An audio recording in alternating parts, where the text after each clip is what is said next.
Le podcast Un simple geste est présenté par le Centre de crise et prévention du suicide du Haut-Richelieu-Rouville, un organisme communautaire qui s'adresse aux personnes en crise ou en crise suicidaire, leurs proches ainsi que les personnes endeuillées par suicide.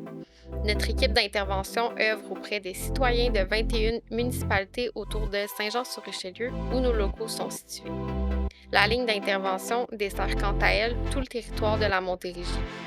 Nous nous devons d'offrir des services d'intervention 24/7 tels que la ligne téléphonique et l'hébergement de crise, d'intervenir auprès des personnes endeuillées par suicide à l'aide d'activités de postvention et d'un groupe de soutien, de rendre accessibles des suivis en face à face avec un intervenant et de donner des formations dans nos domaines d'expertise. Nous tenons à prendre un moment pour remercier notre commanditaire Shop Santé. Leur engagement envers le bien-être de notre communauté est remarquable. Grâce à leur large gamme de produits et à leur expertise, ils aident chacun et chacune d'entre nous à prendre soin de notre santé de manière globale. Vous pouvez profiter du service de ramassage en boutique à la succursale de Saint-Jean-sur-Richelieu. Commandez en ligne et récupérez vos articles directement en magasin sans frais d'expédition. Donc merci encore à Shop Santé pour leur précieux soutien. Nous informons notre audience que le contenu de cet épisode peut être difficile à entendre. Cela peut déclencher des réactions émotionnelles chez certaines personnes. Si vous ou un proche avez besoin d'aide, des ressources sont disponibles.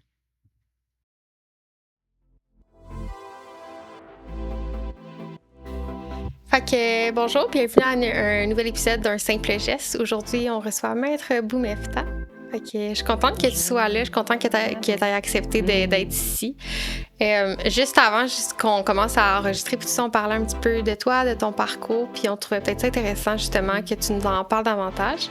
Fait qu'on a adressé un petit peu la partie du Nord. Je sais pas si tu veux partir un peu de là ou de où est-ce que ça t'inspire de commencer. Mais je pense que c'est quelque chose qui est à partager, surtout pour avoir une idée puis une perspective de ce qui se passe chez nous puis auprès de d'autres vies humaines. Oui. Mais d'abord, merci de me recevoir. Merci à vous d'avoir un podcast qui porte sur des sujets très importants, qui peuvent paraître simples, mais d'une complexité bien plus grande qu'une seule personne, autant de la personne qui peut vivre des difficultés que celle qui peut vouloir aider. Donc, merci à vous de traiter de ces sujets-là puis de faire aussi le travail que vous faites à tous les jours pour ces vies humaines-là. Ça, je tenais absolument à vous le dire, les filles. Alors, c'est un honneur pour moi d'être là. J'espère pouvoir donner le plus d'informations possible ou à tout le moins entretenir une discussion qui va faire réfléchir tous les acteurs de notre système, mais aussi les gens qui en font partie et tout justiciable sur qui la loi est applicable. Tu parlais un peu de mon parcours, là. On a parlé du Grand Nord. J'ai eu la chance de pratiquer dans le Grand Nord à Coujoirapic puis à Coudjouac pendant à peu près depuis le début de ma carrière, là. J'ai cessé tout récemment.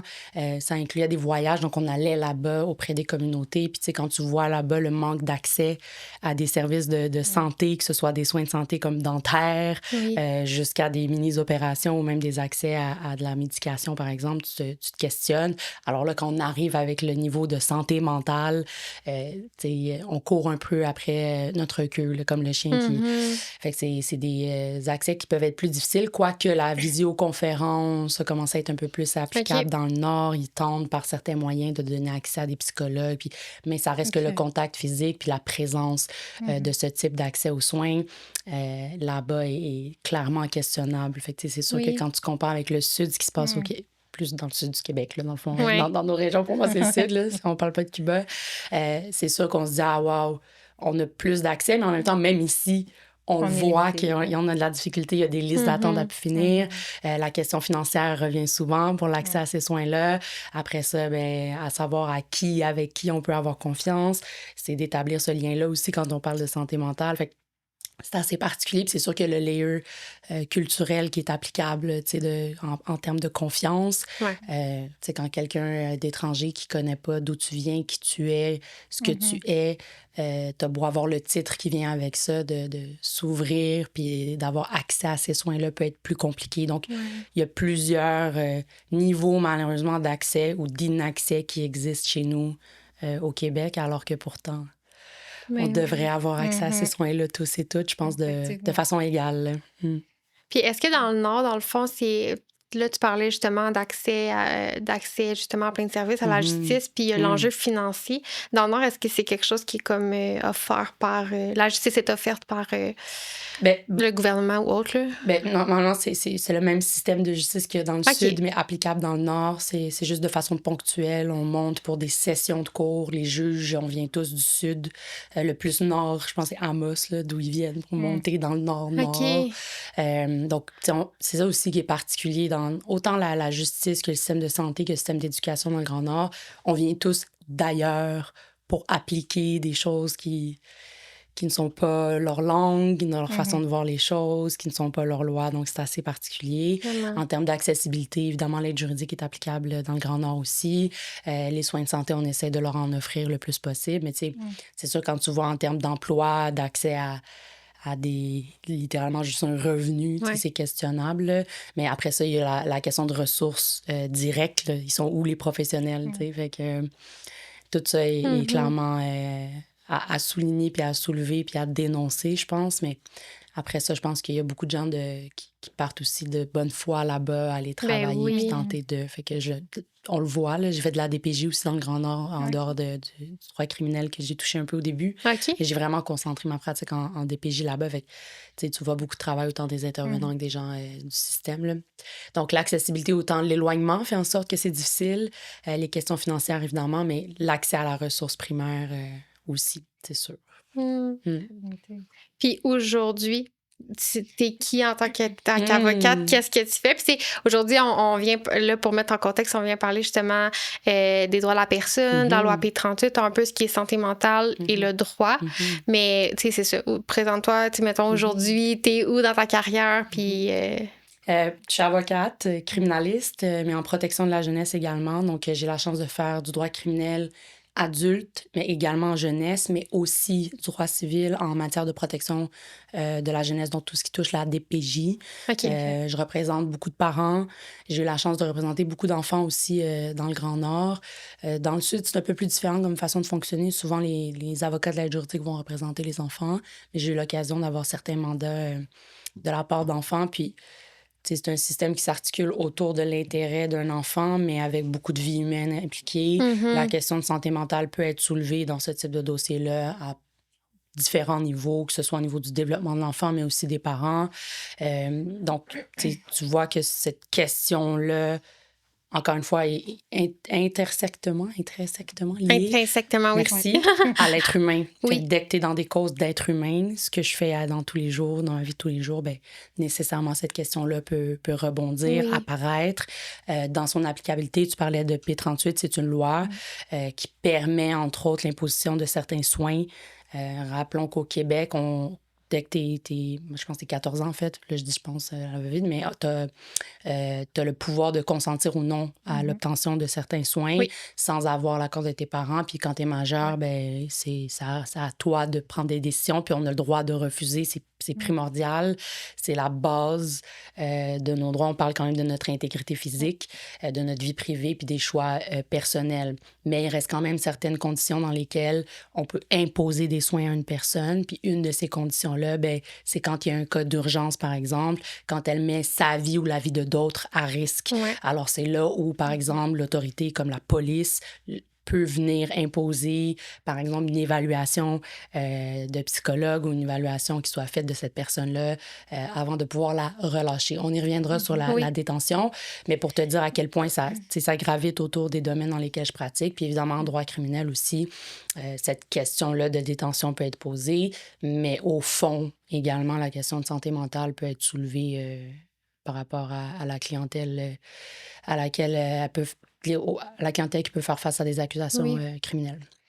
Alors, voilà, je pratique depuis... Mon Dieu, plus le temps avance, plus on se rapproche du 10. Mais une chose à la fois, dans la pratique privée, j'ai toujours été lonely wolf, on va le dire comme ça. Ce qui m'allume vraiment, c'est ce côté humain-là. C'est cette défense des droits des gens, mais qu'ils soient représentés, qu'ils comprennent notre système de justice. La plupart ont juste aucune compréhension de ce qui se passe. En sachant pas non plus comment réagir face à tout ça. Puis il y a quand même des règles de jeu qui sont applicables, de droit.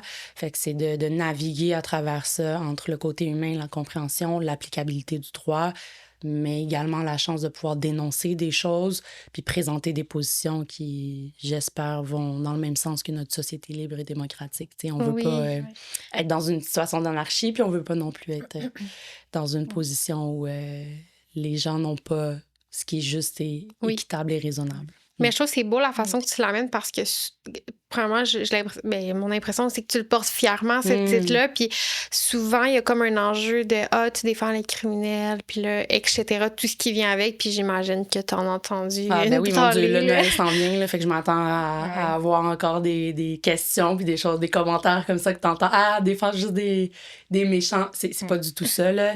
Premièrement, moi, il n'y a pas de jugement dans le cadre de mon travail. C'est la même chose que vous. Exactement. Je veux dire, on a devant nous des êtres humains qui se retrouvent dans une situation. On n'est pas là pour juger de cet individu-là, ni de ce qu'il est de l'extérieur, ni de ce qu'on lui reproche d'avoir fait. Rappelons qu'on est présumé innocent jusqu'à preuve du contraire.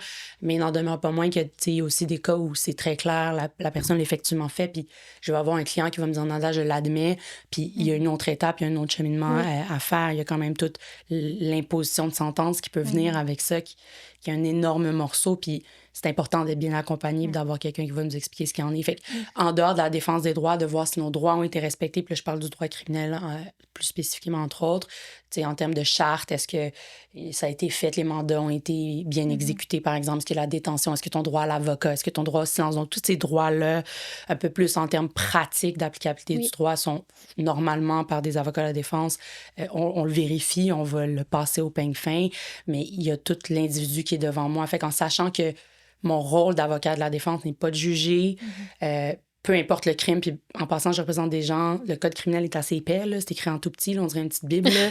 Il y en a des infractions là-dedans. Là. Puis ça passe de niveau de gravité qui peut être au bas de l'échelle jusqu'à des niveaux de gravité plus élevés, qui impliquent aussi la présence de victimes, ça veut dire d'autres êtres vivants de l'autre côté.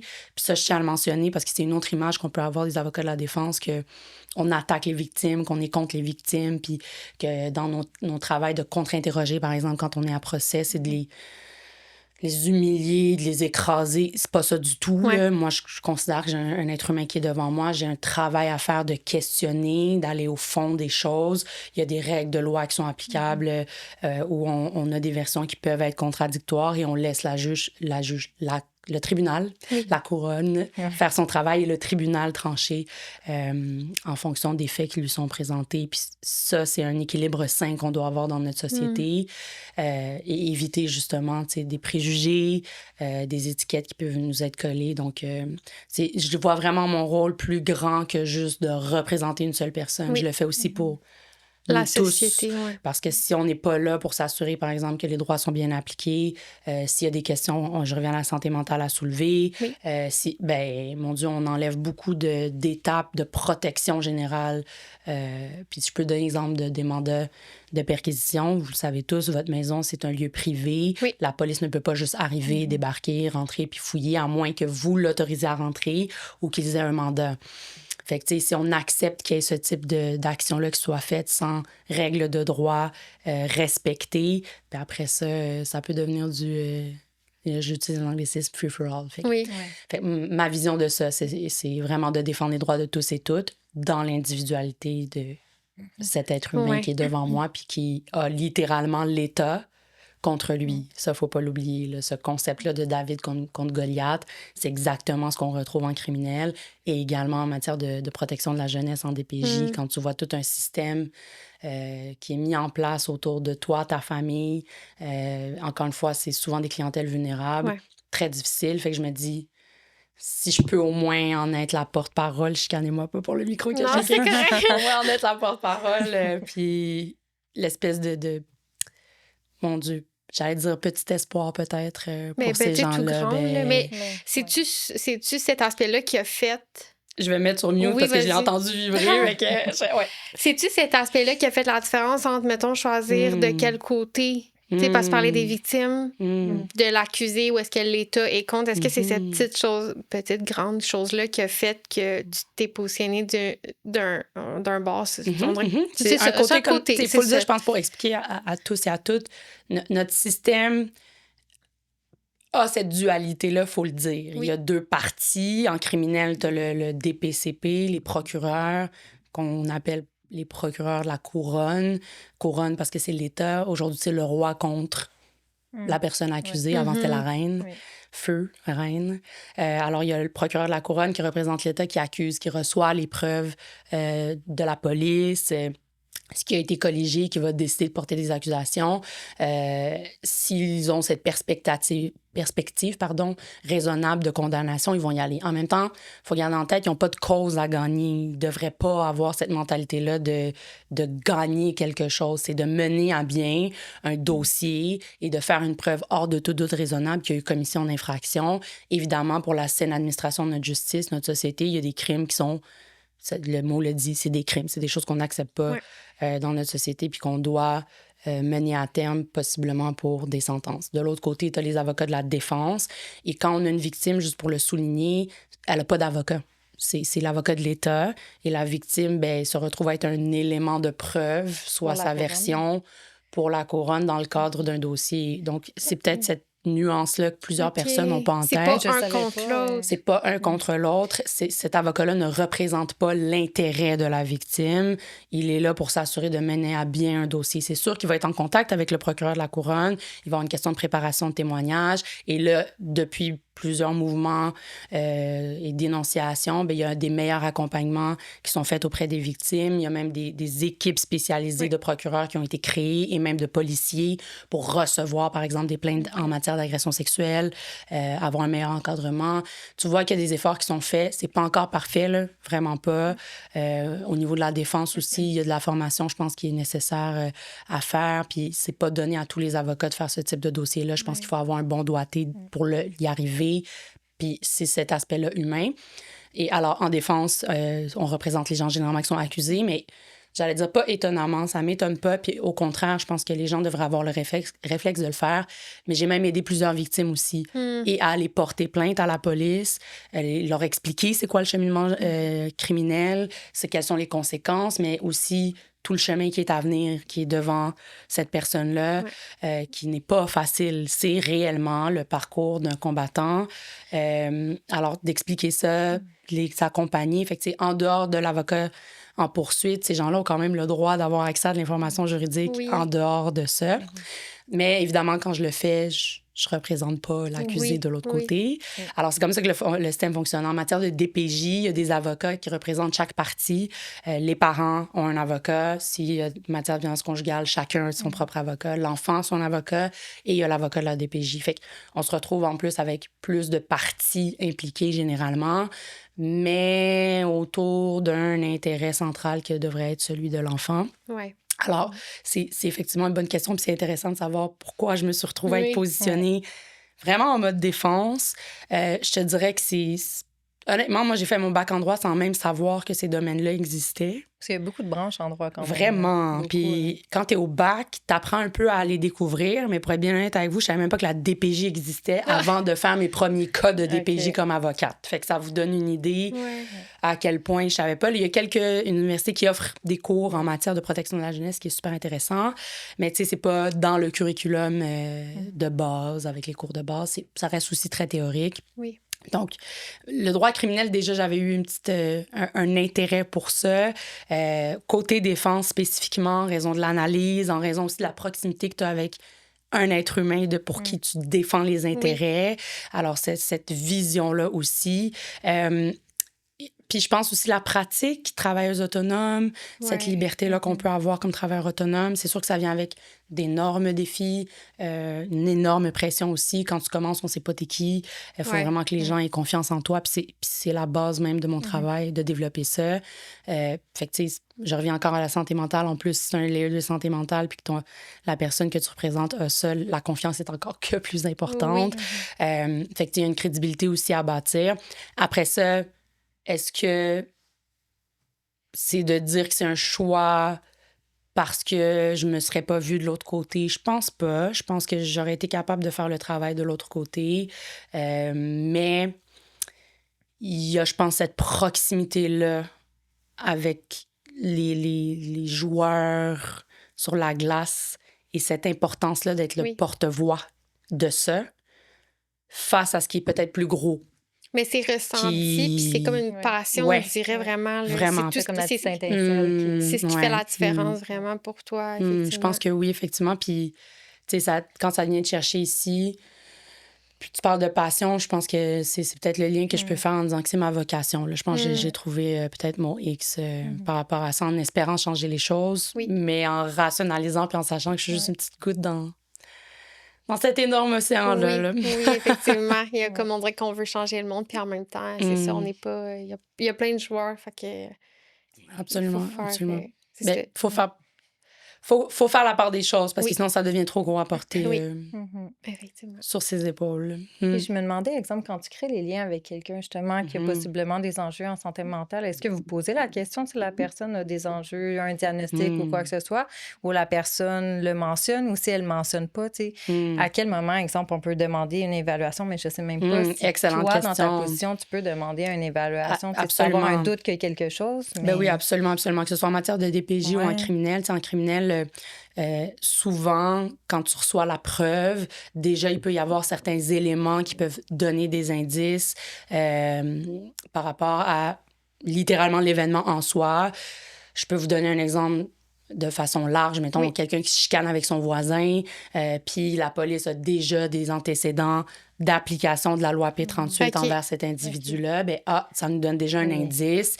Après ça, comment elle s'est comportée à ce moment-là? Est-ce qu'il y a eu application de la loi au moment de l'intervention policière, par exemple, si la personne était en psychose, on a dû l'amener à l'h'hôpital. Ben, tu sais, ça, c'est de l'information que je reçois déjà sur papier au moment où j'obtiens la copie de la preuve. Fait que ça me donne déjà certains indices. En matière de DPJ, il va y avoir des rapports qui vont être faits. Si les intervenantes ont intervenu sur tel point de compromission, là, c'est pour ces raisons-là qu'on va rentrer dans la vie d'un enfant, puis que la compromission est en lien avec des questions de santé mentale, ce sera déjà souligné.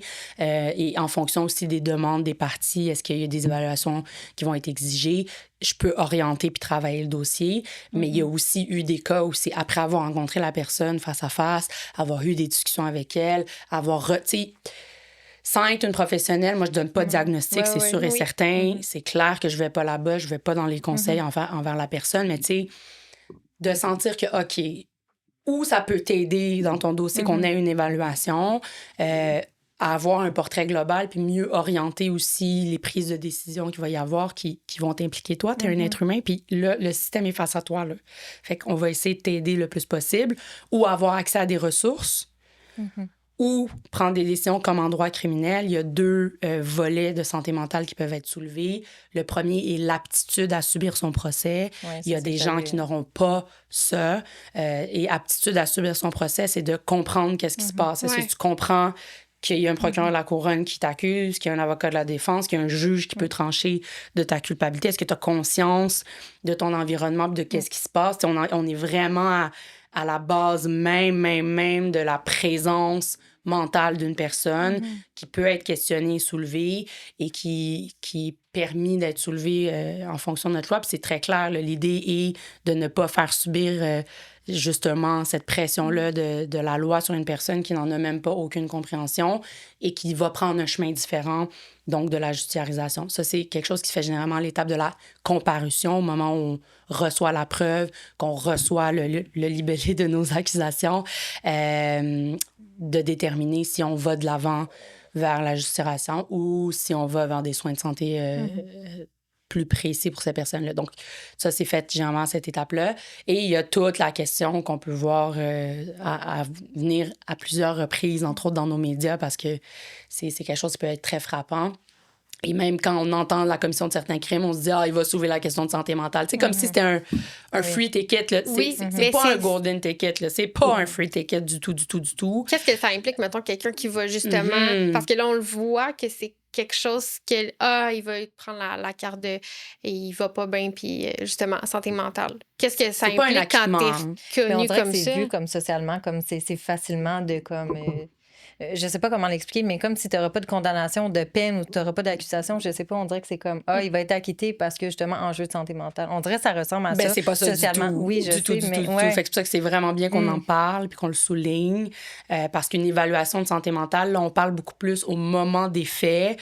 Est-ce que cette personne-là avait cette intention-là? Puis là, ça dépend de quels sont les chefs d'accusation par ailleurs, là, parce que chaque accusation a des éléments essentiels à démontrer. Généralement, il y a une action qui est reliée à tout crime, mais il peut y avoir aussi la question de, dans le jargon juridique, la mens rea, ce qui se passe dans la tête de l'individu. Donc, la question de santé mentale peut effectivement être soulevée. Et quand on la soulève et que, par exemple, la conclusion est qu'elle n'était pas dans un état mental au moment de l'infraction, bien, normalement, cette personne-là va en subir des conséquences, probablement même pour le reste de ta vie. Là. Ça reste noté que tu as eu des troubles de santé mentale. Puis ça veut pas dire qu'il n'y a pas de conséquences qui est liées à ça. La personne n'est pas acquittée automatiquement, là.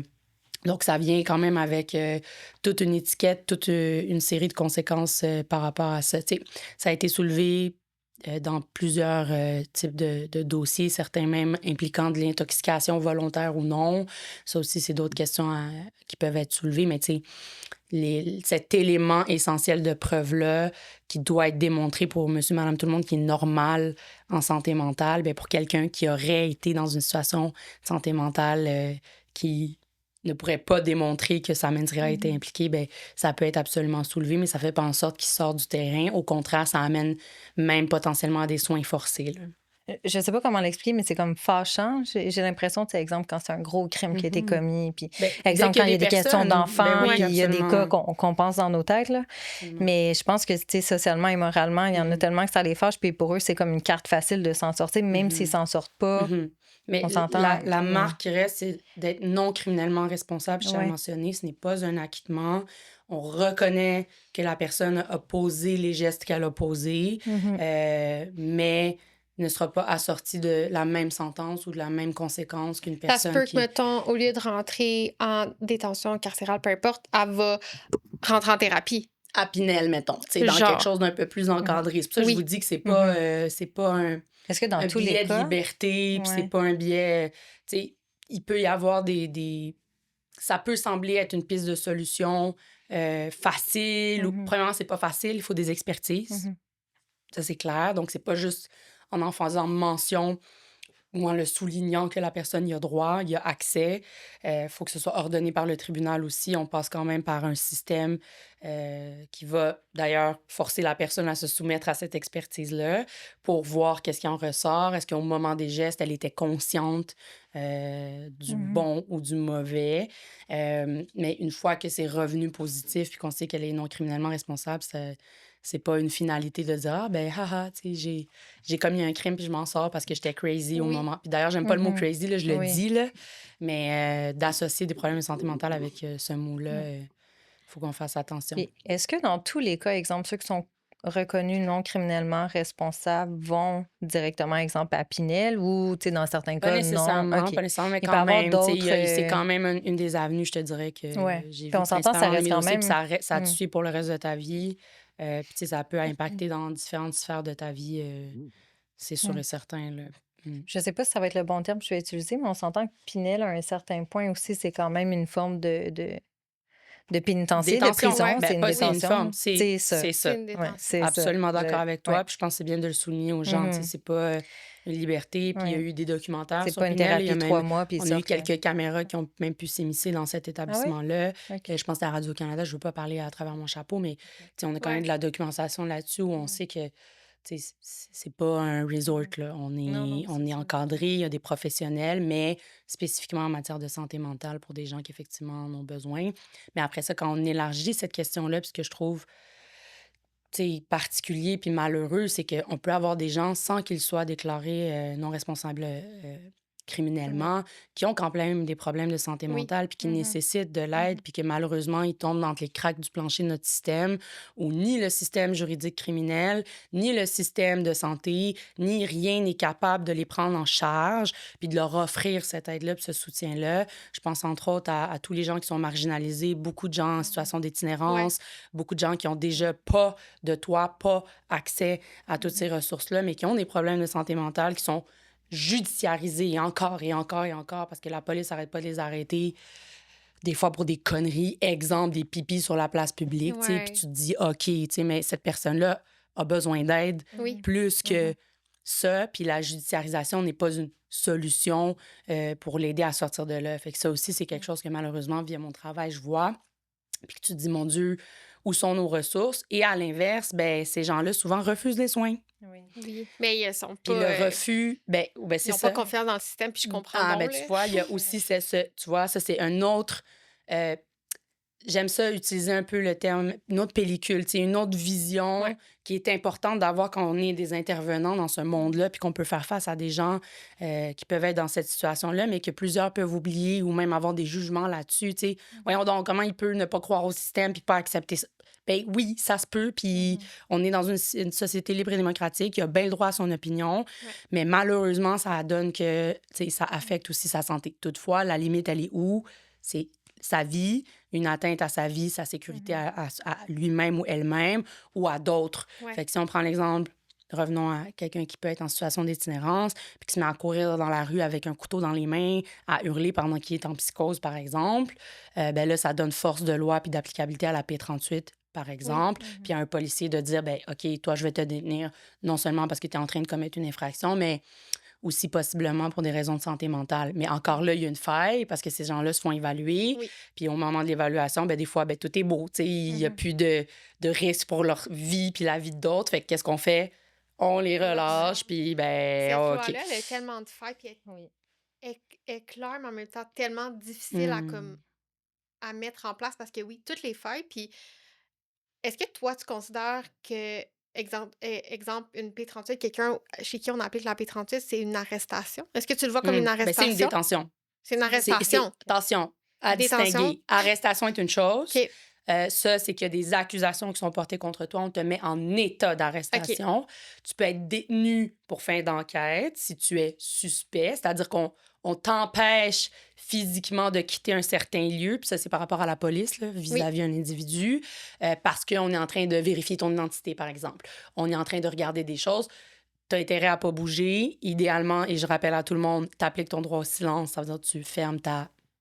Mais exemple, pour faire une parenthèse, mettons, t'es sur la route, tu te fais arrêter parce que, je sais pas, moi, excès de vitesse ou t'as brûlé un stop. Est-ce que ça, on peut considérer ça comme être détenu? Parce qu'on s'entend, il faut se rester sur place, là, sinon c'est un délit de fuite. Absolument, c'est un exemple de détention. Puis justement, là, ils vont faire les vérifications. Ils vont faire leur vérification. Là, t'es détenu. T'as intérêt à pas t'en aller parce que tu vas être accusé d'un délit autre de crime. fuite. Exactement. Je t'engage comme stagiaire, let's go. Oui, Sans vous allez aller. change Moi, j'adore. de Non, mais c'est bon, les filles, puis Ouais. c'est important. Puis, tu sais, ça, c'est ce genre de réflexe-là que malheureusement, la majorité de la population n'auront pas face à une autorité qui, je rappelle, ont des guns, qui ont un pouvoir discrétionnaire sur nous de détention d'abord et avant tout. C'est big, là. Tu sais, il y en a qui vont réagir d'une certaine façon. Je le rappelle, puis je vais le dire, entre autres, à tous nos jeunes. On n'est pas plus fort qu'eux autres. Il faut collaborer, rester calme. Il n'y a pas de question de fuite. Puis ça, je dis ça pour éviter des drames. Évidemment, là, on ne veut pas se retrouver dans des situations...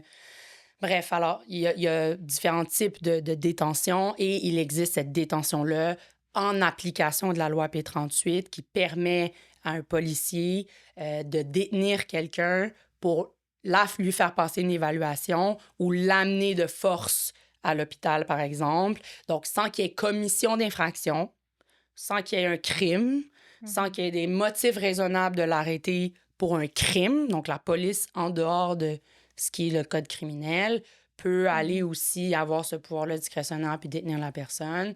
La personne, faut qu'elle s'y soumette si la police décide de le faire.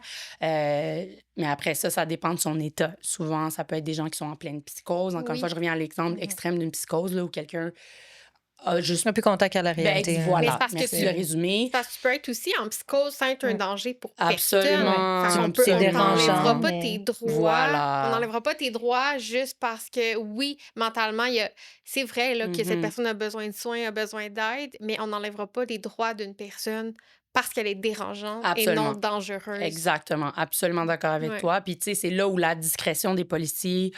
Tu réalises à quel point ils ont un pouvoir énorme sur la vie des gens, là. Tu sais, c'est big de... j'ai quand même confiance. J'ose espérer qu'il y a assez de formation. Mais après ça, encore une fois, quand on parle de visière qu'on peut avoir, ça dépend quand même aussi bien de l'être humain qui est devant l'autre être humain qui est devant lui, tu sais, de son expérience, de sa maturité, de comment il peut évaluer, etc., etc. Mais effectivement, tu soulèves un bon point. J'ai déjà eu des cas à l'inverse où ce qu'on reprochait à la personne à qui on a imposé un P38, on l'a détenu, là. Le policier lui bloquait la porte d'entrée. Ils ont mis un autre policier. Ça a donné qu'elle était au poste de police, là. Ils ont bloqué la porte d'entrée à la personne en mettant un autre agent, puis un autre agent sur la ligne pour qu'elle puisse parler avec quelqu'un pour une évaluation P38. Sous prétexte que quelqu'un avait dit que cette personne-là avait eu une conduite dangereuse. Puis parce qu'elle aurait eu une conduite dangereuse par ailleurs pour laquelle les policiers n'avaient pas de motif de l'arrêter. C'est comme les oui-dire. Ils l'ont gardé détenue pour une évaluation de P38. Elle s'était enfuie. Il l'aurait collé à terre. Là, ça aurait été une arrestation. Là, il aurait effectivement procédé à une arrestation, mais l'arrestation est liée par définition à des accusations. Oui. L'accusation aurait probablement été là, de fuir ou entrave à la police dans le cadre de leur travail. Après, il y a plusieurs layers juridiques. Là. Est-ce qui était vraiment dans l'application de leur pouvoir policier? Est-ce que c'était dans... beaucoup de choses à creuser. Puis après ça, on peut même tomber là, dans les gens qui sont mis en garde d'établissement forcé. Quels sont leurs droits? Ça, c'est moins un domaine dans lequel je pratique, fait que je n'irai pas trop m'étaler là. Correct. Mais à savoir qu'il faut décortiquer effectivement quasiment à la minute qu'est-ce qui s'est passé puis quels étaient les éléments que la police avait en sa possession avant d'en venir à la décision d'appliquer cette loi-là et donc de restreindre la personne à un lieu physique, donc la détenir pour lui imposer de passer à travers ce filtre-là avant de décider si on la relâche. Donc, tu ne représentes pas un risque ni pour toi ni pour les autres, leur sécurité. Tu peux t'en aller ou on t'amène à l'hôpital de force pour voir des experts à un autre niveau, #la psychiatrie. Et après ça, pas après ça, parfois ça peut être lié également à des actes criminels. Fait qu'il peut y avoir les doubles qui sont appliqués au même moment. Comme parce qu'il y en a qui sont comme en psychiatrie, mais ils sont détenus. menottés. Effectivement, j'ai déjà eu des clients qui ont comparu en vidéo puis étaient en direct de l'hôpital. Fait que, absolument, là, c'est des choses qui peuvent arriver. T'avais une question? Oui, j'y allais. En fait, je voulais savoir, dans l'exemple qu'on nomme en ce moment, si la personne, par exemple, est détenue au poste ou même s'il la porte directement à l'hôpital. Parce que, exemple, dans une arrestation, là, on s'entend, dans l'immédiat, tu es censé avoir la possibilité de pouvoir parler avec un avocat de ton choix. Oui, mais là, c'est pas une arrestation. Du fait que c'est pas une arrestation quand même maintenant. Une bonne question. Moi, j'invite les gens à demander de communiquer avec un avocat quand même. Parce que justement, je me demandais, parce que, exemple, tu es transporté là, contre ton gré, on s'entend, là, parce qu'on brime tes droits de la personne pour aller à l'hôpital. Ou, exemple, là, dans le contexte qu'on parlait qui est au poste, est-ce que la personne. Parce que je sais que ça fait partie, je sais pas pour tous les cas, là, de policiers, mais ça fait partie de leur protocole d'appeler, exemple, nous ou d'autres centres de crise quand il y a des enjeux, soit suicidaires ou de crise de P38. Fait que est-ce qu'ils devraient comme...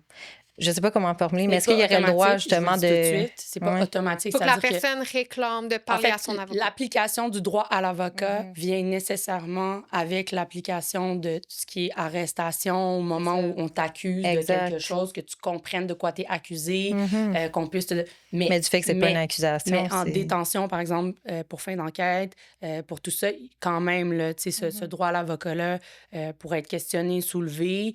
Après, il ne faut pas oublier que ce droit-là, généralement, quand on veut le décortiquer puis voir s'il a été appliqué, c'est essentiellement pour voir après ça dans quelle mesure il peut avoir un remède si jamais la personne a été accusée, par exemple. Est-ce que c'est pour demander que certaines preuves ne soient pas considérées ou même demander l'arrêt des procédures dans certains dossiers? Là, quand on parle de ces situations-là, pour moi, j'en fais l'analogie un peu comme une victime qui ne sait pas par où commencer puis qui se demande où aller chercher de l'aide. Bien, allô, tu sais, les avocats, on est là puis on peut vous aider. Fait que sincèrement, là, appeler, puis c'est ça le problème, c'est appeler, puis tu te dis appeler qui, tu sais. Ouais, c'est ça. Appelez-moi, OK? Appelez-moi. OK, j'ai mon téléphone, il est là, faites-le. Là, parce que, tu sais, au moins, juste pour comprendre qu'est-ce qui se passe, puis aider à mieux collaborer, quitte à éviter d'avoir des accusations comme entrave à la police ou, tu sais, prendre son pied, parler à quelqu'un qui est professionnel de l'autre côté, puis qui va t'expliquer que oui, là, ce qui est en train de s'appliquer, c'est une loi. Ils ont ce pouvoir-là dans les circonstances actuelles. Faut que tu suives qu'est-ce qu'ils te disent, tu sais. Mais après ça, quand tu parles à quelqu'un qui est en crise puis qui a des besoins, là, t'es dans une autre game aussi, tu sais. Fait que vous voyez encore une fois le... Mais c'est ça, tu vas pas... Exemple, la personne, justement, là, application, blabla, puis là, elle dit « Je veux appeler un avocat », elle t'appelle. Mais là, c'est ça, toi, tu vas lui dire quand même de collaborer. Ben, évidemment, tu vas pas en fonction, la sortir en fonction des circonstances, tu sais, ça se fait de discuter quand même puis de voir ce qu'il y en est. Mais tu sais, l'exemple que je vous ai donné de la personne... qu'on n'a pas permis de sortir. Elle n'était pas en psychose. Elle était tout à fait lucide. Elle savait ce qu'elle faisait, où est-ce qu'elle s'en allait. Elle allait même au poste de police pour demander l'aide à la police. OK, elle est allée elle-même de son plein gré. Absolument.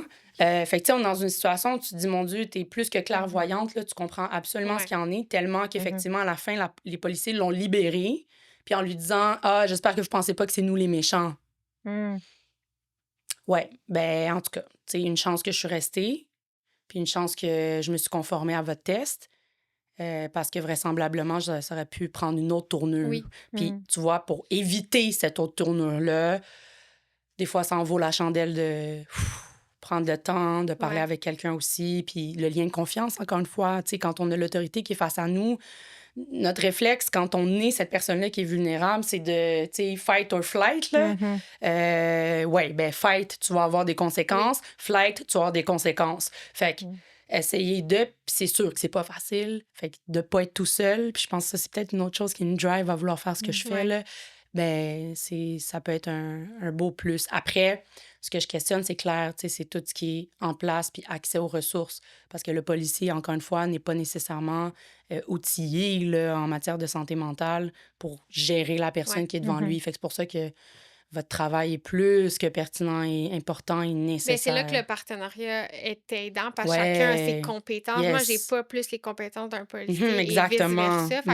Mais il faut arriver à se faire confiance aussi. Puis autant que le client a la difficulté des fois à faire confiance, des fois autant que nous, entre nous aussi, là, c'est comme... Fait que je trouve ça le fun puis on de met partager tout ça. toutes nos vies là-dedans.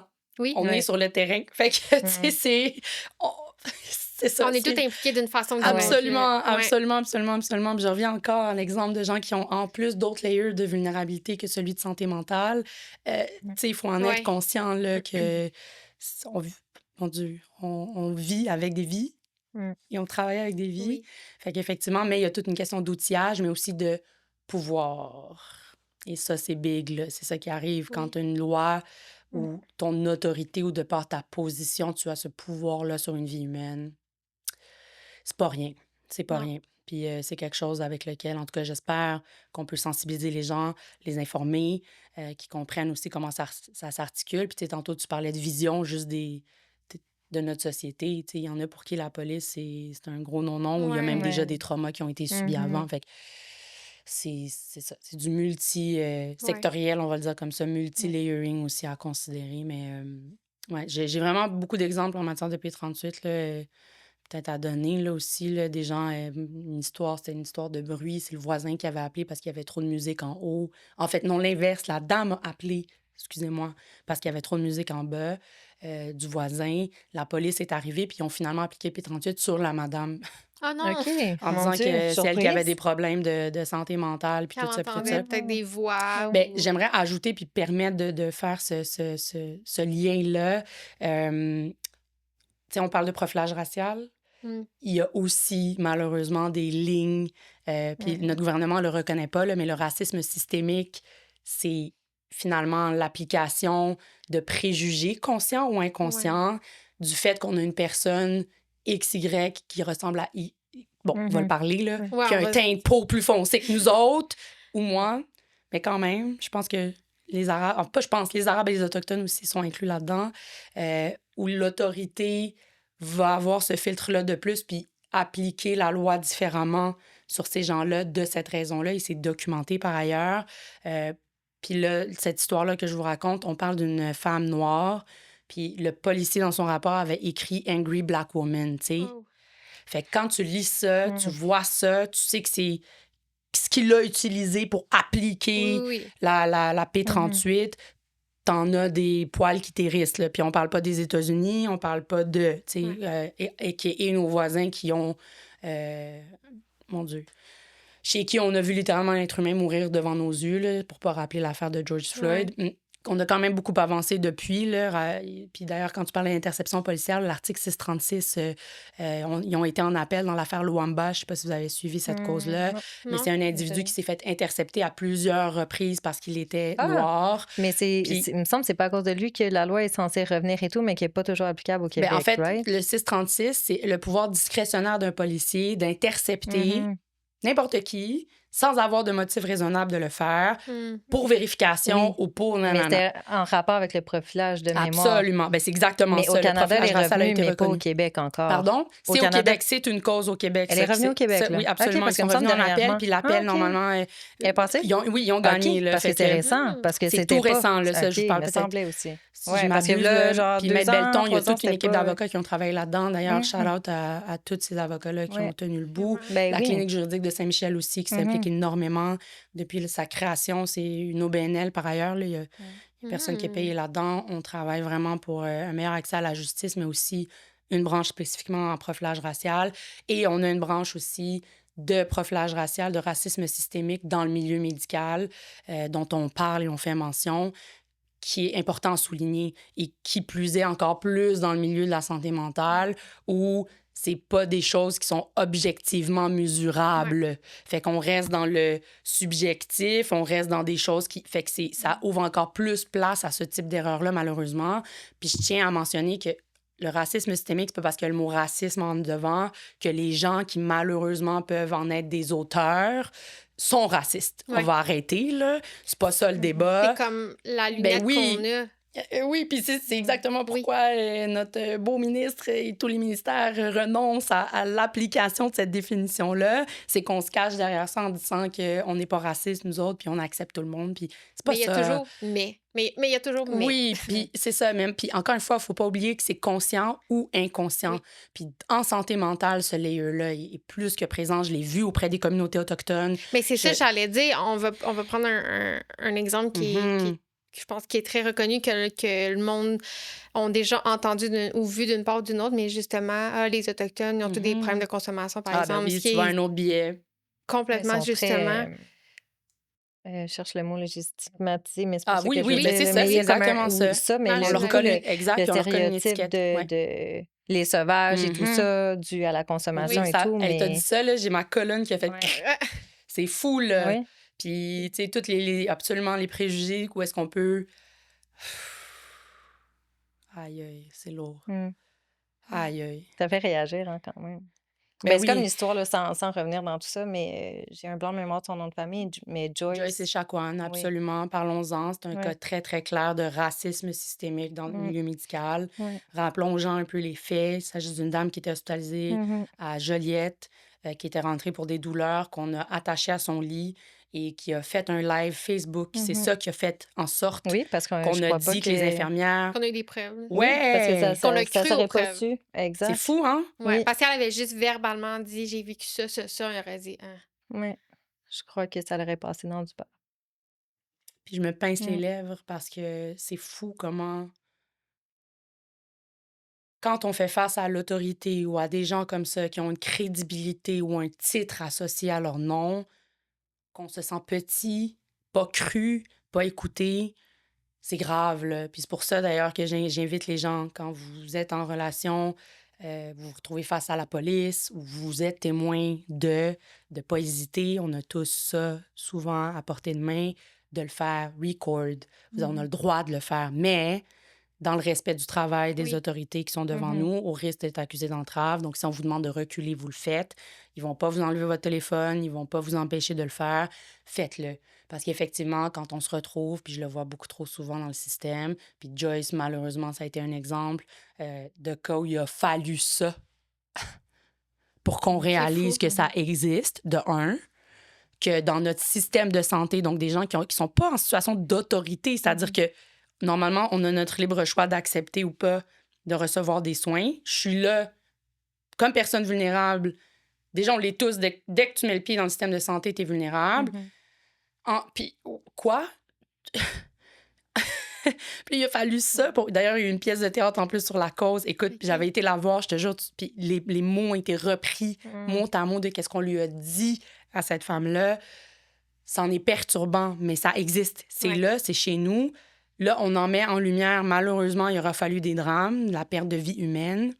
Il aura fallu des gens qui ont pris tous les moyens possibles. Puis moyens, je parle financier aussi. Là. Quand on parle de Luamba, il a pris la voie civile. Là. Il a engagé des avocats. Il s'est mis vraiment en mode travail de faut que ça bouge, puis il faut qu'on dénonce quelque chose, puis que ce soit décrié au niveau juridique, puis judiciairement qu'il y ait un mouvement.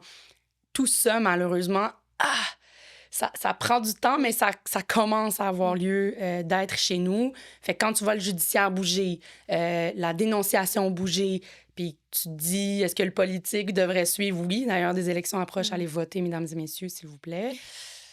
Prenez le temps de vous informer quant aux programmes électoraux de chacun, mais tu sais, quand tu vois qu'il y a des gouvernements qui sont réticents même à dire que ça existe, il y a des remises en question. Ben oui, surtout quand le judiciaire, lui, l'a dit, que les études sociales le disent, que d'autres professionnels le disent, que des organismes, même comme Amnesty International, disent que ça existe, le profilage racial, que ça existe, le racisme systémique. Tu te dis, bon, OK, il faut peut-être un petit push ailleurs. Puis les pouvoirs de changement d'une société viennent de 3 places, à mon avis, de la population, en dénonçant. Cette liberté d'expression-là nous vient de là. Quand même, grosse astérix, encore une fois. Faites attention, surtout de nos jours sur les réseaux sociaux, à ce que vous partagez. En matière de DPJ, entre autres, en matière criminelle, il y a des choses qui font face à des ordonnances de non-publication. Il y a des choses qui sont à huis clos. Il y a des grosses questions de confidentialité, des grosses questions aussi qui peuvent mener à des prises de décision qui peuvent chambouler nos vies. C'est rendu que c'est ça, les avocats, je suis pas bonne avec les termes, mais je pense que les avocats, justement, vont aller voir les réseaux sociaux des gens pour mais moi, c'est automatique, ça fait des années, Oui. je m'excuse, mais moi, c'est public, direct, donc, je vous le dis tout de suite, puis c'est pas caché. Dans mon travail d'avocate, je fais pas que l'analyse judiciaire, juridique de qu'est-ce que j'ai devant moi. J'ai un peu, puis peut-être ce que je trouve nice aussi, travail d'enquête. Là. Oui. Je réanalyse un peu tout ça, j'essaie de voir qu'est-ce qu'il y en est. Fait que, tu sais, quand il y a une question de crédibilité, par exemple, qui peut être soulevée en raison de certains témoignages, for sure. Je me suis même rendue dans un dossier à aller chercher une copie d'une émission de télé à laquelle la TQS, je sais pas si ça vous dit quelque chose, là. Ça date, là, c'est genre Novo, qui est devenu VTélé. Écoute, puis j'ai été chercher un CD pour aller voir qu'est-ce que la personne est allée dire, là, pour voir... Fait absolument, mais en dehors de ça, les autorités aussi peuvent utiliser ça contre vous, là. La police peut aller avoir de la preuve. En procès aussi. Ben oui. Mais on dirait que ça me fait penser à quelque chose, là. Je sais pas si ça vous dit quelque chose, mais de plus en plus, je vois justement, là, tu dis filmer, peu importe, mais les gens, justement, vont poster ces choses-là sur les réseaux sociaux. Oui. Je comprends un peu, mais souvent, il va y avoir aussi la posture que la personne va être violente envers, justement, la police, puis tout ça, puis te dis faire attention, puis je pense que c'est important. Tu sais, tu filmes pas pour faire un peu un combat de coq, mais tu filmes pour te baquer un peu. Ou... Récemment, qu'est-ce que je vois, c'est des gens qui filment leurs proches dans des états de santé mentale, puis dire, là, mon proche a besoin d'aide. Ah, puis mon là, Dieu, exemple, j'ai des frissons, c'est donc bien triste. Oui, mais c'est comme, là, l'hôpital veut pas prendre soin d'eux, ils sont pas pris en charge par les ressources. Quelle puis là, tristesse. Mais tu sais, en même temps, tu vois, ça reste une voie de dénonciation. Oui. De la même façon que Joyce l'a détresse. fait en mode live Facebook. Hey, la madame s'est rendue à faire un live Facebook pour décrier la situation qu'elle vivait. Ouais. Fait que tu sais, je suis pas en train de dire de ne pas utiliser ça du tout. C'est une forme d'avoir une voix, mais il faut savoir que ça peut avoir des Intelligemment, conséquences. Mais ça peut être Exactement. retenu aussi contre la personne à un Ben, certain point, tout dépendant Ben, ce que mettons, c'est, en matière de j'imagine. DPJ, je te donne un exemple. Tu es le parent, par exemple, ou la tante, puis tu veux... Puis en ce moment, il y en a, en passant, il y a une énorme vague de dénonciation contre la DPJ. Il faut que les choses changent, puis je suis tout à fait d'accord avec ça. Quant à l'application des lois, il y a des enfants qui sont retirés. Des fois, tu vois des motifs, tu te dis, mon Dieu, on en est là à même couper des contacts entre un enfant et ses parents. Là. Mais de partager certaines choses, faut faire vraiment attention parce que la règle numéro 1, c'est la protection de l'identité de cet enfant-là. Donc, c'est sûr que si on est capable de faire un lien que Nada, elle a un enfant, puis c'est de son enfant qu'on parle, puis il est sous la DPJ, la ligne est très, très, très, très mince. Mais en même temps, il faut dénoncer à quelque part, il faut être capable de pouvoir faire bouger les choses. J'essaie de le faire dans mon milieu juridique en représentant un parent à la fois, dans une cause à la fois. Puis là, je donne l'exemple, malgré le fait qu'on est devant le Titanic, puis nous autres, on est la petite chaloupe à côté, puis le Titanic il avance. Là. Fait que, je le sais bien que je pourrais pas y faire changer de direction un coup, mais il faut pas que la chaloupe coule quand même, puis il faut qu'on avance, tu sais. Fait que pendant qu'il y a de l'eau en plus qui rentre dans la chaloupe, tu sais. Fait que t'es là, tcha, par envoyer. Fait que, tu sais, c'est sûr que ce sentiment-là, puis le mot qui est juste, c'est injustice, là. On veut vouloir le décrier, on veut vouloir le partager, mais il faut être très, très, très, très prudent de la façon dont on s'y prend.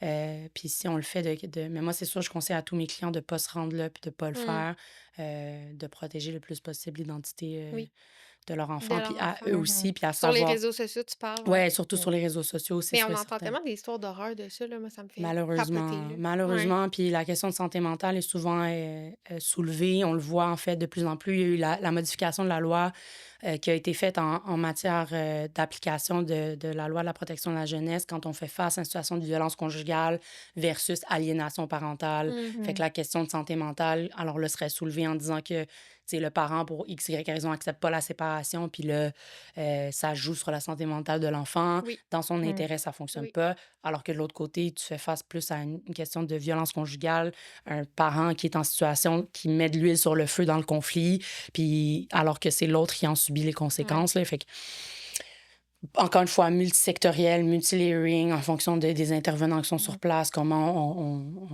on applique. Mais je pense qu'il faut que les yeux s'ouvrent un peu plus, qu'on élargisse nos horizons, qu'il y ait beaucoup plus d'ouverture d'esprit de la part de tous les intervenants dans le système, que ce soit pour protéger des victimes qui seraient des victimes de violences conjugales, protéger des enfants dans les circonstances, mais aussi des individus qui auraient vraiment besoin d'aide en santé mentale, par exemple, puis de soutien, puis de support. Puis après ça, quand tu vois notre système, puis que tu es obligé de passer par ton CLSC puis d'attendre ton tour pendant je sais pas combien de mois avant d'avoir un appel puis de dire oui, tu as droit à une première séance. Là. Effectivement. Il y a beaucoup de choses qui s'accumulent pendant ces temps-là. Oui, puis ça va vite. Dès que la DPJ s'implique dans ta vie ou tu es accusé au criminel, le temps que tu aies accès à ces ressources-là, On dirait que ça me fait penser au féminicide sans dire que quelqu'un a tort ou raison. C'est quelque chose. Tu as commis un meurtre. Déjà là, c'est comme, il y a quelque chose. Mais je pense qu'il y a probablement une détresse qui s'est accumulée et accumulée et accumulée. Puis il y a eu ce geste irréparable-là qui a été commis. Ça me fait tellement de la peine sur toutes les sphères de la chose. Là. Je trouve ça... c'est clair. Je pense que tu touches quelque chose aussi d'intéressant. Je le vois dans mes dossiers en DPJ, effectivement, ou en matière de violence conjugale. Encore une fois, il y a des êtres humains au bout des deux lignes. Là. Fait que, c'est pas de démoniser un vers l'autre. Puis je pense ça l'excuse pas non plus. Non, exactement. C'est pas ça ne devient pas en bon jargon un moyen de défense dans un certain cas ou de justifier. Puis encore là, je reste moi-même un être humain. Je suis maman, moi aussi. J'ai des relations, j'aime les êtres humains, j'ai des valeurs. Fait que, c'est pas parce que je défends une personne, puis ça revient un peu à ta question du début, que je valide son geste ou c'est pas ça, mais comme ça reste que c'est ça, il y a un être humain là. Puis il y a beaucoup de dossiers dans lesquels mes clients vont être accusés où on va le faire, ce travail de thérapie-là. Ils vont y aller, ils vont aller travailler. Là-dessus, il y en a beaucoup qui vont dire, ben oui, c'est ça, il fait une thérapie. Oui, ça règle pas le problème, c'est pas ça le fun justifie de faire pas. une thérapie, je sais c'est pas pas. facile. Il y a une question. Premièrement, il faut que tu admettes certaines choses. Là. Je pense qu'il y a un travail de rétrospective qui doit être fait. Malheureusement, peut-être certains vont dire, il aura fallu qu'il soit accusé ou qu'il arrive ce drame-là pour que... Effectivement. Est-ce qu'on aurait pu revenir en arrière puis espérer qu'il le fasse avant? Pas. C'est ce qu'on tout le monde aurait souhaité. J'ai envie de dire en parenthèse, justement, dans des situations comme ça, c'est parce que dans les cas, ça va être imposé. Tandis qu'avant, il y avait la possibilité de le faire par choix, mais ils ne prenaient pas ce choix-là. Souvent, on ne reconnaît pas, exemple, qu'on a une problématique X dans quelque chose. Mais tu vois, ce que tu soulignes là, ça, c'est là où tu vois où le milieu juridique devient intéressant et important. Cette judiciarisation-là de la cause qui aura mené, par exemple, à une détention de cette personne-là, elle est détenue.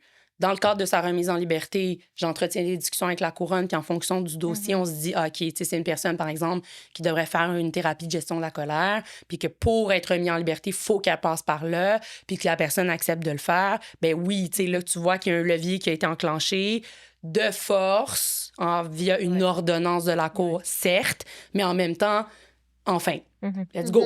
Oui, autant ça va être positif pour toi, autant que de l'autre côté, on sent que notre système de justice a pu appliquer puis imposer quelque chose qui, à mon avis, ne peut être que bénéfique pour toutes les parties. Après ça, chacun est un cas d'espèce, évidemment. J'ai aussi des cas que c'était juste pour sortir, puis ça a fail.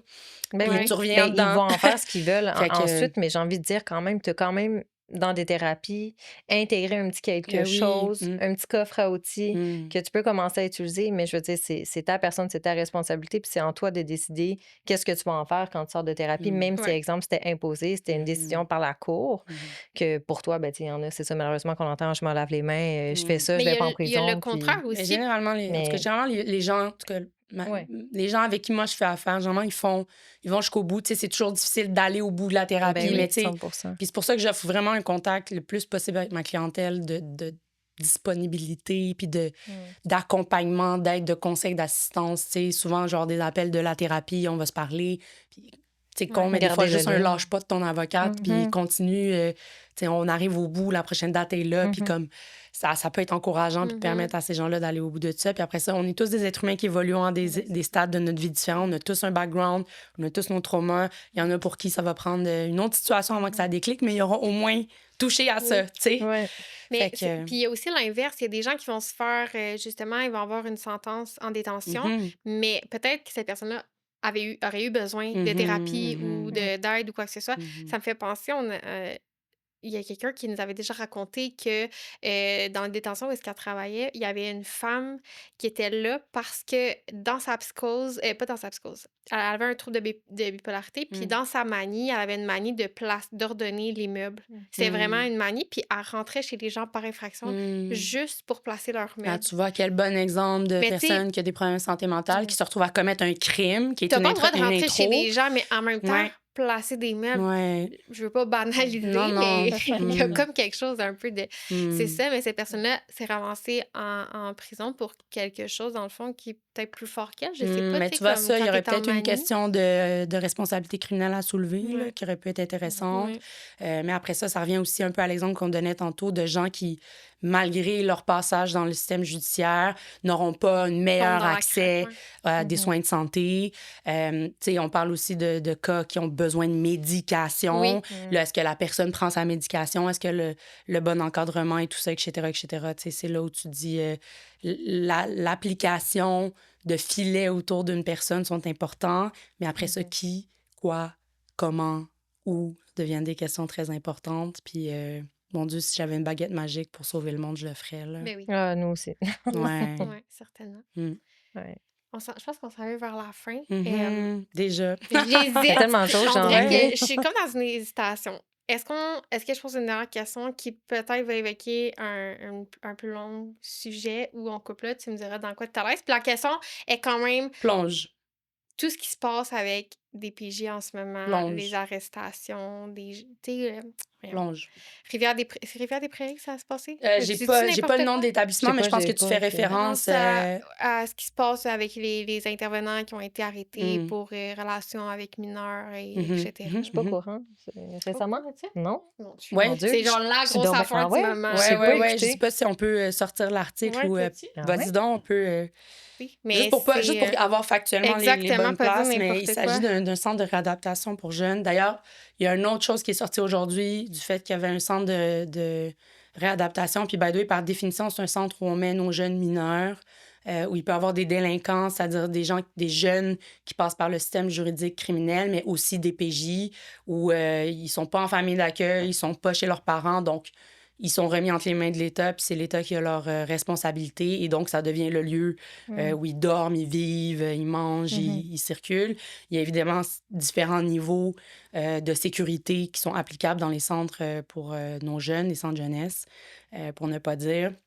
Et normalement, il y a différents intervenants qui sont à leur service. Donc, il y a des intervenants, évidemment, de surveillance, mais normalement aussi en psychologie, etc., etc. Premièrement, il y a un manque criant de ressources, point, de façon générale, dans tous les domaines. Je le vois beaucoup trop souvent, des cas où on envoie nos enfants là-bas en disant qu'on les met dans le centre pour qu'il y ait un accès plus rapide à des services puis à des soins, alors que c'est pas le cas.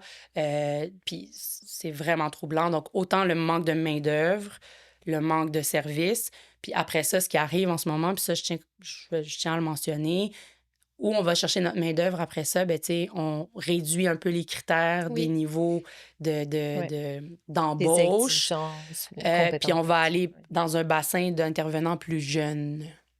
Ça, je tiens quand même à le mentionner parce que ça, c'est pas décrié dans les articles l'âge des gens qu'on accuse là, de ces intervenants-là. Puis j'ai l'impression que le public, tout de suite, associe à une petite vieille de 65 ans qui s'est mise à toucher des petits jeunes. Là, tu sais, il y a des intervenantes qui peuvent avoir 20, 21, puis qui font face à un jeune qui a 17, bientôt 18, qui est dans le centre. Là. Fait en termes d'écart d'âge. Mais les attouchements, agressions, ces gens-là, dans ce centre-là, du fait qu'ils sont dans le centre, se retrouvent en position d'autorité de ces jeunes-là.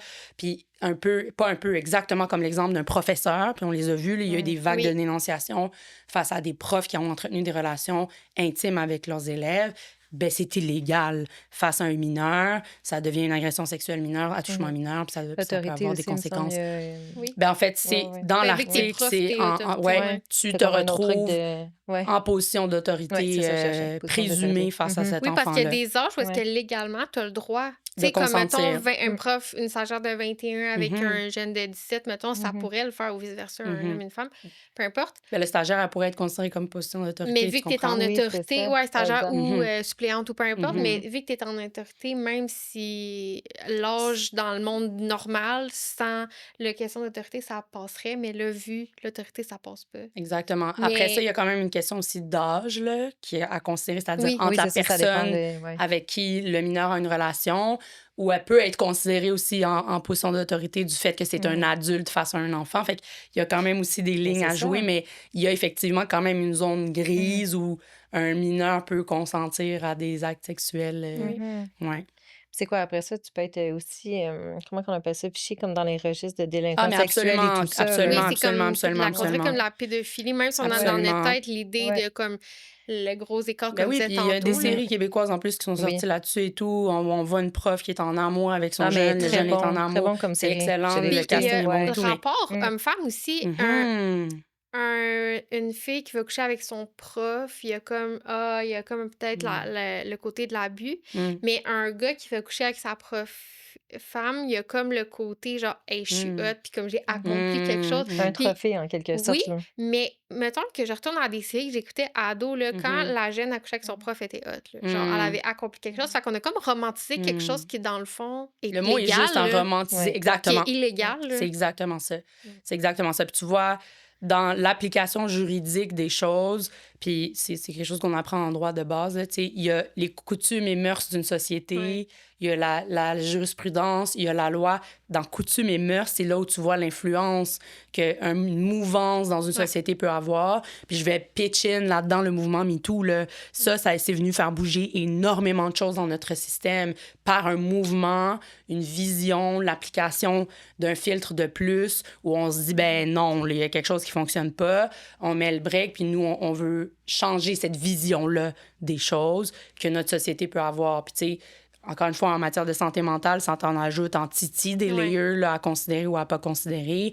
En matière d'agression sexuelle, puis de violence conjugale, l'autre exemple qui peut nous venir en tête, c'est la question culturelle. Il y a beaucoup de gens qui vont penser que parce que je suis mariée, ben normalement, je consens à tout acte sexuel. Wow, pitou-minou, c'est pas de même ça marche, tu comprends? Fait que tu vois, des mentalités ou des choses comme ça qui peuvent être malheureusement bien ancrées, mais qui se doivent d'être changées. Puis cette romantisation-là, et le mot, je pense, très juste, là, en fait partie aussi. Mais après ça, c'est l'importance d'avoir des mics, là, puis de parler avec les gens, puis de les informer, puis qu'ils sachent qu'est-ce qu'il y en est, quelle est la réalité des choses, quels sont les risques.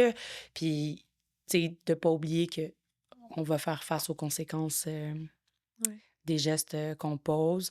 Puis quand ça implique d'autres vies humaines... S'il vous plaît, pensez-y à 2 fois. Ben oui.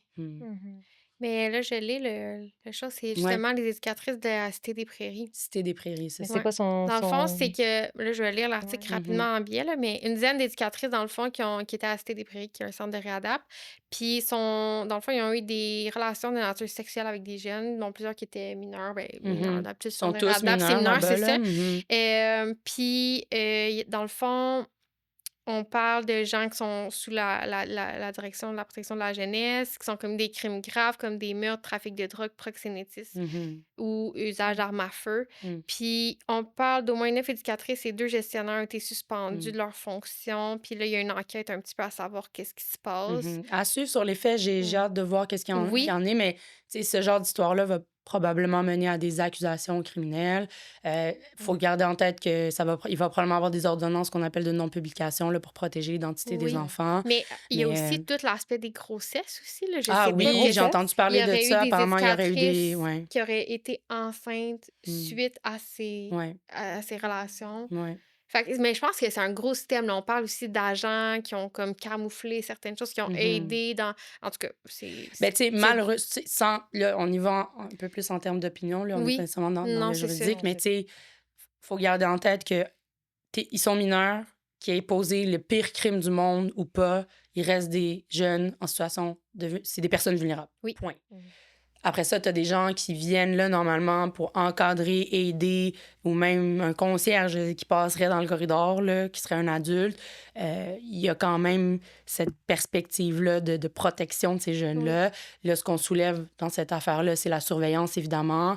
Là, pour que ça ait eu lieu, comment ça s'est fait, alors que généralement, tu sais, c'est pas des places où tu peux facilement te cacher, facilement pouvoir commettre des crimes, on va se le dire, là. Généralement, Oui. c'est d'éviter la perpétration puis la continuité de crime, s'assurer d'un encadrement quand même assez strict des enfants. Fait que il y a comme tout ça qui est soulevé puis qui pète, en gros, en dehors des gestes en plus qu'on reproche avoir été commis dans les circonstances puis des conséquences là, que tu viens de soulever potentielles à long terme là, sur tout ça. Fait que beaucoup de questions de gestion, beaucoup de questions d'application, d'encadrement, de protection aussi de nos enfants. Puis, tu sais, comme je disais tantôt, il y a un autre centre qui est sorti juste parce que c'était pas juste parce que c'était inadéquat, même les lieux physiques n'étaient pas adéquats pour les enfants.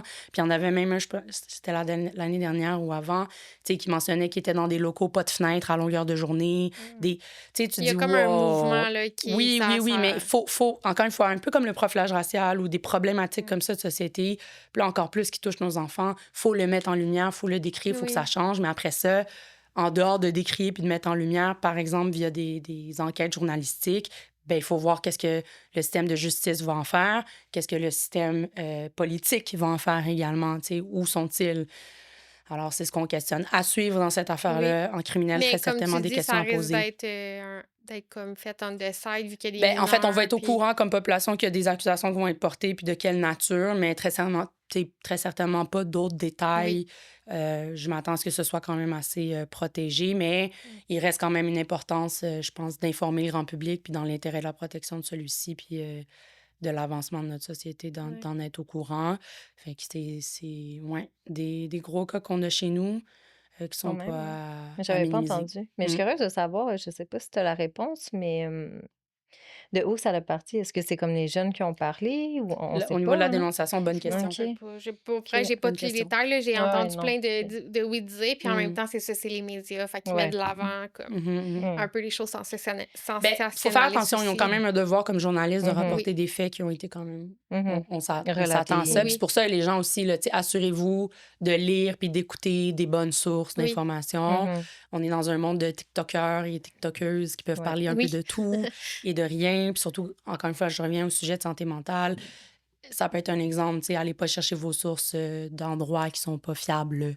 Assurez-vous que vous avez de l'information de sources fiables. Puis j'ose croire que nos médias, en tout cas reconnus, là, peuvent être considérés comme des sources fiables d'information. Après ça, l'applicabilité, comment ça s'articule, démystifier les préjugés, par exemple, juridiques, ben, c'est intéressant. Puis merci d'ailleurs encore de me donner cette Ben voix-là. Mais oui. merci à toi. C'est Très ça, je pense que apprécié. c'est grâce à des gens aussi comme toi Mm. qu'on réussit à passer le bon message aussi. Tu sais, chacun est expert dans ce qu'il est, puis je pense que tu l'as bien, ta branche, parce que tu expliques, puis tu as aussi l'aspect un peu communautaire. Oui, tu es travailleur autonome, oui, tu as quand même un mandat, puis tout ça, mais je pense que tu as l'aspect aussi de communauté, de redonner à le plus de gens possible, puis tu sais, quand tu dis appelez-moi, tu as l'air super Ouais. accessible aussi pour les gens de recevoir justement les bons conseils, le bon accompagnement. Puis c'est précieux, je pense, dans le monde d'aujourd'hui. Là. Fait que merci. Ben, Mais ça t'es fait très... plaisir, sincèrement. Merci à vous, les filles, de faire ce que vous faites Oui. aussi.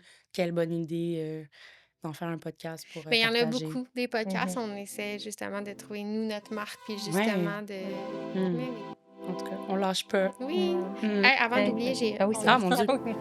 Ah, c'est pour moi, mon Dieu. Oui. un petit Yes. cadeau. Chef Merci, santé. mes babines étaient effectivement très sèches. Ah oui, mais on parle. Je pense que fait j'ai traîné d'une bouteille d'eau avec moi. Oui. Fait que t'offres un petit kit là, pour prendre soin de toi. Merci, super apprécié. Merci encore de m'avoir reçu, Oui. les filles. Un plaisir. Peut-être pour un autre épisode, sur Oui. un autre sujet. Ben oui, J'aimerais ça peut être ça, intéressant, j'aimerais ça. effectivement. Au plaisir. OK, merci tout le monde, puis on se revoit bientôt pour un nouvel épisode.